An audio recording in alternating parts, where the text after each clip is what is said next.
इसके छोटे बच्चे के कान खींचकर इसको ये बोला गया है कि तुम अपने वालिद को मना करो कि मेहर के शहीदों के केस में अगर उसने गवाही दी तो तुम दोनों को जान से मार देंगे।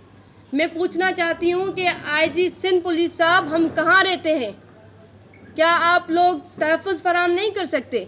वहाँ पे हैरानगी की बात यह है कि एक पुलिस पिकेट कायम है, उस पुलिस पिकेट के सामने ये फायरिंग हुई है।